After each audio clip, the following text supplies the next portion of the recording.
ዓለም በከፍተኛ ስጋት ተውጣለች።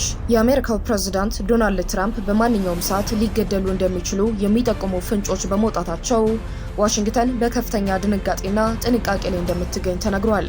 የቀድሞ የኢራን መሪ አያቶላ አሊ ሀሚኒ ቀብር ከተፈጸመ ማግስት አዲሱ የበላይ መሪ አያቶላ ሞጅተባ ሀሚኒ የአባቴን ደም እበቀላለሁ በማለት ለአሜሪካና ለእስራኤል ይፋዊ የጦርነት ዛቻቸውን አሰምተዋል። በትራምፕ ላይ ያነጣጠረውና በመላው ዓለም የተዘረጋው ይህ የግድያ ሴራም ዓለምን የደም መታጠቢያ ሊያደርጋት ተዘጋጅቷል። በትራምፕ በኩል የተደቀኑት በሺዎች የሚቆጠሩ ሚሳኤሎች የቴህራንን መንግስት ሙሉ በሙሉ ያጠፉት ይሆን የሚለውም የዓለም ስጋት ሆኗል። የተኩስ አቁሙ ፈርሷል። ድርድሩ በጦርነት አምባር ተተክቷል። በሀገር ውስጥ መረጃ የፖለቲካው አየር ፍጹም እንዲናወጥ ያደረገ ታሪክ ተሰምቷል። የቀድሞ ጠቅላይ ሚኒስትር መለስ ዜናዊ ልጅ ሰምሃል መለስ ዜናዊ በህወሓት ከፍተኛ አመራሮች ላይ ያልተጠበቀና እጅግ አስደንጋጭ የሚስጥር ዜናን አሰምታለች። በአባቴና በቤተሰቤ ላይ ቂም ይዘውብናል ስትል የህወሓትን ቁልፍ መሪዎች ስም ዝርዝር በይፋ በመጥቀስ ጉዳያቸውን በአደባባይ አጋልጣለች። ፖለቲካውን ያናጋው ይህ ምስጢር ምንድነው? እናስደምጣለን። በሌላ በኩል በአዲስ አበባ ከተማ ለሚኖሩ በሚሊዮን ለሚቆጠሩ ተከራዮችና አከራዮች ማስጠንቀቂያ ተሰምቷል። ከመንግስት የቤት ክራይ ጭማሪ ጣሪያ በላይ አንድ ሳንቲም እንኳን የሚጨምሩ አከራዮች እጣ ፈንታቸው ፍጹም ከባድ የገንዘብ ቅጣትና እስከ 3 ወር የኪራይ ክፍያ መወረስ እንደሆነ መንግስት አስታውቋል። የመንግስት እርምጃ ምን ይመስላል? ዝርዝሩን እናጋራለን። ሰላም የራዳር ቤተሰቦች እንደምን ቆያችሁን? ለዕለቱ የተመረጡ አንኳር ዜናዎችን ይዘን ቀርበናል። አብራችሁን ቆዩ። ዓለም አቀፉን የፖለቲካ መድረክ በከፍተኛ ሁኔታ ያናወጠው የአሜሪካና የኢራን ውጥረት ፍጹም አስፈሪ ደረጃ ላይ ደርሷል።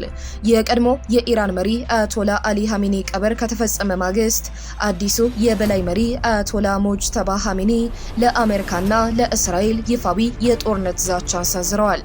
የአባቴን ደም እበቀላለሁ በማለት የተናገሩት አዲሱ መሪ በሀሚኒ ግድያ ሳቢያ የአጸፋ በቀል እንደሚወስዱና በትራምፕ ላይ እርምጃ እንደሚነጣጠር አስታውቀዋል።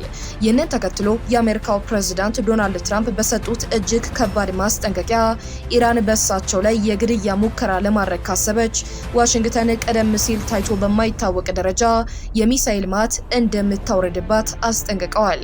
ትራምፕ በትሩዝ ሶሻል ገጻቸው ላይ እንደገለጹት 1000 የሚሳኤል መተኮሻዎች አሁኑኑ ወደ ኢራን ተጠምደው መዘጋጀታቸውን ለጦር ኃይላቸውም ይህንን የተመለከተ መመሪያ እንደሰጡ አስታውቀዋል። አስፈላጊ ከሆነ ሁሉንም የኢራን ግዛቶች ሙሉ በሙሉ ለማውደምና ለመደምሰስ ዝግጁ መሆናቸውን የገለጹት ፕሬዝዳንቱ በአሜሪካ ጦር ኃይል ላይ ለ1 ዓመት የሚቆይና ሊራዘም የሚችል ወታደራዊ መመሪያ አስቀድመው መሰጠቱን ጠቁመዋል። ፕሬዝዳንት ትራምፕ በኔቶ ስብሰባ ላይ እንደተናገሩት በሁለቱ ሀገራት መካከል የሆርሙዝ ሰርጥን ለመክፈትና ውጊያ ለማቆም ተፈርሞ የነበረው የተኩስ አቁም ስምምነት ሙሉ በሙሉ እንደፈረሰ ተናግረዋል። ሆኖም ግን የኢራን መንግስት የእንወያይ ጥያቄ በማቅረቡ ንግግር ለማድረግ መስማማታቸውን አስታውቀዋል። አሜሪካ በሆርሙዝ ወሽመጥ የንግድ መርከቦች ላይ ጥቃት ደርሷል በሚል በኢራን ወታደራዊ ኢላማዎች ላይ የአየር ድብደባን ያካሄደች ሲሆን ኢራንም በአሜሪካ ጦር ሰፈሮች ላይ በሚሳኤልና በድሮን ከባድ ጥቃት እንደፈጸመች ተዘግቧል። የቀድሞ ጠቅላይ ሚኒስትር አቶ መለስ ዜናዊ ልጅ ሰምሃል መለስ ላንዳ ሪፖርት ከተባለ የቪዲዮ ሚዲያ ጋር ባደረገችው የትግረኛ ቃለ ምልልስ በህወሓት ከፍተኛ አመራሮች ላይ ጠንከር ያለ ትችትን ሰንዝራለች። ሰምሃል በአሁኑ ሰዓት በትግራይ ክልል ያለውን ፖለቲካ እያሽከረከሩ ነው ያለቻቸውንና በመዋቅሩ ውስጥ ቁልፍ ቦታዎችን የያዙ 3 አመራሮችን ስም በይፋ በመጥቀስ በአባቷና በቤተሰቧ ላይ የቆየ የቂም በቀል ስሜት እንዳላቸው ገልጻለች። በሰምሃል የተጠቀሱት አመራሮች አቶ ፈትለወርቅ ገብረ እግዚአብሔር፣ የቀድሞ የብሔራዊ ደህንነት ዋና ዳይሬክተር አቶ ጌታቸው አሰፋና አቶ ደብረጽዮን ገብረ ሚካኤል ናቸው። የቂሙ መንስኤ አመራሮች ከአባቷ ህልፈት በፊት በነበራቸው ክፍተቶች ሳቢያ አባቷ በሚሰጣቸው ግምገማዎች ከፍተኛ ቅሬታን ያሳድሩ እንደነበረም አስረድታለች። ከምዚ ሳተፍሉ ብጣዕሚ ብዙሕ መረዳእታ ኣለይ ከም ዝበልኩ ኣነ ኮንኩን መጀመርያ ግዜ ዝጋለጽክዎ ነገር የለን ብጣዕሚ ከም ዝበልኩ ሓደ 3-4 ፀብፃብ እንቢብና ኣለና ኢና ኩለና ይመስለኒ በሌላ መረጃ በከተማችን አዲስ አበባ የሚኖሩ በሚሊዮን የሚቆጠሩ ተከራዮችን በቀጥታ የሚመለከትና ትልቅ እፎይታን የሰጠ መመሪያ ይፋ ሆኗል። የአዲስ አበባ ከተማ አስተዳደር ለዘንድሮ በጀት ዓመት የቤት ክራይ ጭማሪ ጣሪያ ከ11.5 በመቶ በላይ እንዳይሆን በይፋ ወስኗል። ይህንን ሕግ በሚተላለፉና ከተቀመጠው የጭማሪ ጣሪያ በላይ ከተከራዮች ላይ በሚጠይቁ ስግብግብ አከራዮች ላይ እጅግ ከባድ የገንዘብ ቅጣት እንደሚጣል መንግስት አረጋግጧል። ወደር በተቆጣጣሪው አካል አሰስ ያደርግ አይዘር በጥቆማ ቤት አከራይቷል፣ ግን ደግሞ ውል አላስመዘገበም። ቅድም እንዳነሳ ነው አይዘር በሰፈር ውል ወይም በዚህ በጋራ መኖሪያ ቤቶች ውል ህጋዊ ባልሆኑ ውሎች ተዋውሎ ቢገኝ ቶታሊ እኛ ጋር ውል ያልተመዘገበ ተከራይና አከራይ ካገኘን እስከ 2 ወር ድረስ የቆየ የ1 ወር የቤት ኪራዩን ይከፍላል። ከ3 ወር በላይ ከሆነ ደግሞ የ2 ወር እያለ ደግሞ 3 ወር እያለ ይሄዳል ቅጣቱ ማለት ነው።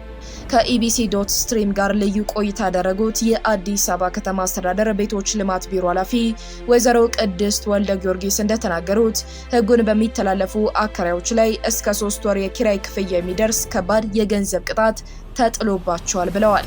ኃላፊዋ አክለውም ይህ የ11.5 በመቶ የጭማሪ ጣሪያ በዘፈቀደ የተወሰነ ሳይሆን የከተማውን ነባራዊ ሁኔታ፣ የተከራዮችን እውነተኛ የመክፈል አቅም፣ አሁን ላይ ያለውን የኑሮ ውድነትና የዋጋ ግሽበትን ታሳቢ ያደረገ ጥልቅ ሳይንሳዊ ጥናት ከተካሄደበት በኋላ የወጣ መመሪያ መሆኑን ገልጸው አከራዮች ህጉን አክብረው እንዲንቀሳቀሱ በጥብቅ አሳስበዋል።